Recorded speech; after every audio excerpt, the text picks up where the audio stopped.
Hey, good afternoon, guys. Today we are going to discuss second-hand clothes. We call them Mutumba here. Second-hand clothes we are going to discuss.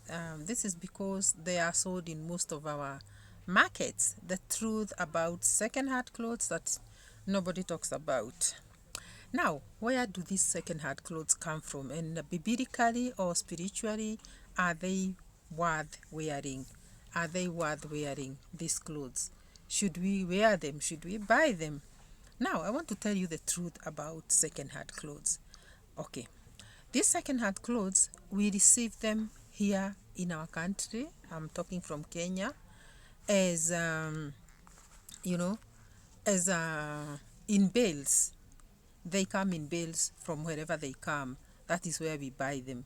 And once you get a bale, a place called Gikomba, that is where they come from, they are sold. You will know that these bales have come from Canada or have come from Scotland or have come from China. These days there are many China bales of clothes, and you will also get to know that there are some that come from UK. So it is you to choose what kind of a bale that you want to buy. And when you buy that bale, when you go to your shop, you open it up. There are those clothes that you get that are very nice. Let me talk about that quality that we call camera. They are very nice because they are the first class. They are the first class. You get the camera clothes first class. Some of them look like they have never even been worn. And those are the first ones that you select, and maybe keep them aside so that you can sell them at a higher price so that you get to return your money. Most of the times, the money that you spend to buy a bill you is returned, or you get it back when you sell the camera clothes that you select from the bill that you open. So you do the selecting, and then you get the very best, you sell them first, and then you come to second camera are those that are also nice, but you can at least sell them at a much lower price. And then there's the last grade that you call third camera, those that you sell to anybody at an affordable price. Usually second-hand clothes are not very, very expensive. But why am I going deep into this selling of second-hand clothes or Mutumba? It is because I want us to look at the biblical aspect or the spiritual aspect of these second-hand clothes. Where do they come from? Who wears them when they are there? How used are they? Are they are they clothes that have been worn by people out there? Are they dirty clothes? Are they torn?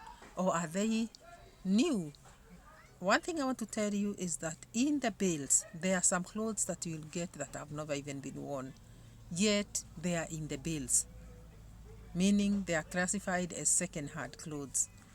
And most of the times when you go to buy these clothes, you find yourself getting those that are first class.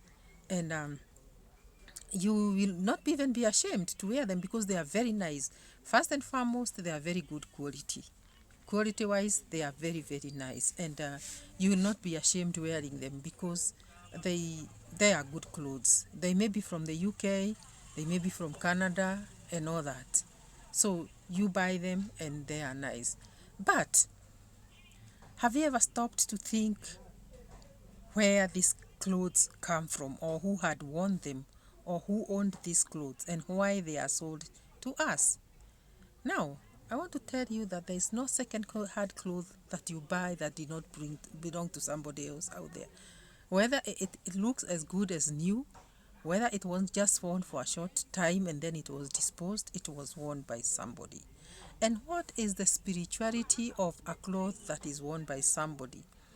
Are some of these clothes that we buy worn by people maybe who died? Did they die wearing them?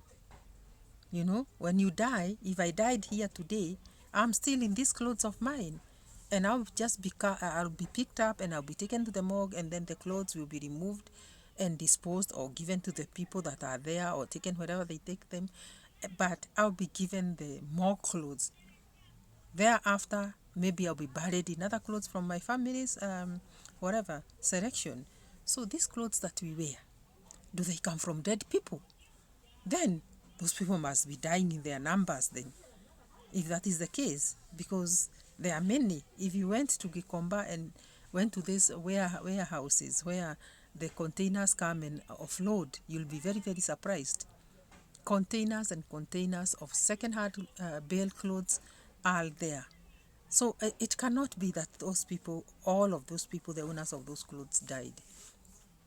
No, otherwise the whole world would be dead by today.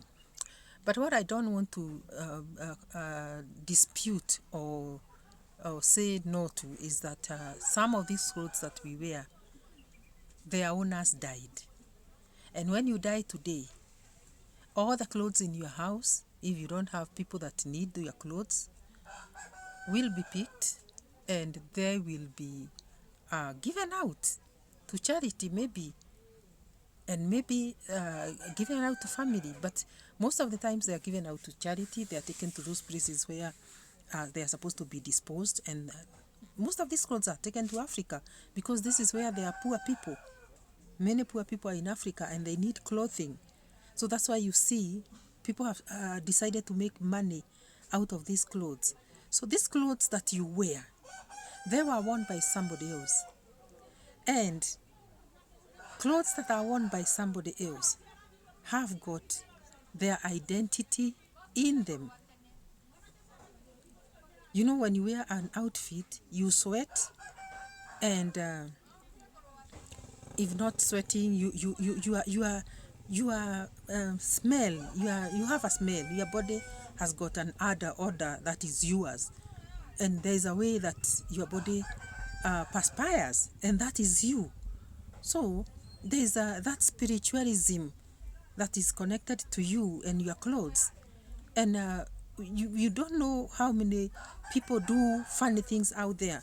Most of these people that wear some of these clothes are devil worshippers, are good Christians, are Muslims, are this and that, are mantras, are clean people. You never know. But whatever you carry and wear in your body without cleansing is what that person was. That is, if you don't cleanse the outfit that you're supposed to be wearing. And I want to tell you that it is very important that whatever you wear, make sure that you pray first. If it is a second-hand outfit, you have to cleanse that outfit. You have to spread the blood of Jesus Christ over that outfit. You have to cleanse it before you wear it. Not a matter of washing with water. You will wash with water. Obviously, there's nobody who wears these clothes without washing. By the way, I know there are people who wear without washing, and it is very unfortunate. But wash these clothes with water, pray about them, cleanse them with the blood of Jesus Christ, that is if you are Christian, and disconnect them from the previous wearer. Disconnect them from the previous wearer and cleanse them and tell God that this outfit, whoever was wearing it, I disconnect it from him or from her completely. And whatever that person was doing, whatever he was carrying, spiritually, whatever he was, is not going to affect me, the wearer, the new wearer of this outfit, and I destroy and cleanse it with the blood of Jesus Christ. So, it is in your own wisdom that you should cleanse these clothes by way of prayer. Lay your hands, cleanse yourself first, and then you lay your hands on the outfits that you buy. Don't go and just pick an outfit from a marketplace, and then you just go and wash it in the night, and tomorrow you are in it without cleansing it, because that is what we do. We want to look good in these nice outfits. By the way, they are very nice. We want to look good in them. Sometimes we carry the history and the story of the people that used to wear these clothes. And it is not sometimes. It is always what we do. This is what we always do. We carry the history and the story of the previous wearers, and we walk with them. And that is why you see that even your outfit, if stolen by a witch, they can go and bewitch you, because your clothes carry your story and your history. And that is why you should never forget to cleanse the clothes that you wear. And that is why you should also take care of your clothes, and don't just allow them to be stolen, because you don't know that person who steals your clothes especially the other garments, where they take them, because there are people that take these garments and they go and bewitch you, because your clothes carry your story and your history. And when they do their whatever's things, witchcraft, manenos, witchcraft things, they are able to get into contact with you through your clothes. So clothes are very important. And it is very important that you cleanse the clothes that you wear, that you pray for them, that you also sanitize them with the blood of Jesus Christ. Because I'm a Christian, so I'll talk of the blood that I know has got power and authority. Sanitize them and cleanse them with that blood, because their history and their story should not follow you up. I also want to say that these clothes that we wear or we buy, even the shoes, they have become, you know, don't you ever think that they're only bought by the poor people? Because even the very wealthy people have decided to be wearing second-hand clothes because of quality. You know, quality from these countries that I talked about, clothes from their places are good, shoes from their places are good. And shoes also, you don't know where this person walked in these shoes. You know, with a shoe, you'll think that I'm just wearing this shoe, and I'll just wear it because it's not even dusty. It's not even dirty. But you never cleansed this pair of shoes, and this is somebody who wore these shoes and went to very many places with these shoes. You never know whether they went places where they murdered people, where they stole people, where they did very funny things. And you know, the steps of the righteous are ordered by the Lord, because God orders your steps. Don't wear those shoes that have been worn by somebody else and walk in them to places where you find your blessings from. You may be doing business, and your business premises is very important. You cleanse that place every morning before you start doing your business in the day, and that place is holy and cleansed, so that God can visit you there when he comes visiting to bless you. And now here you are wearing shoes that you bought from out there that had gone to a place where they murdered people. Somebody wore them and murdered somebody. And then just came and disposed those shoes or gave them out or sold them. And here you are, you bought them and you wore them and comes to your place of work with them. You will have, what is the word?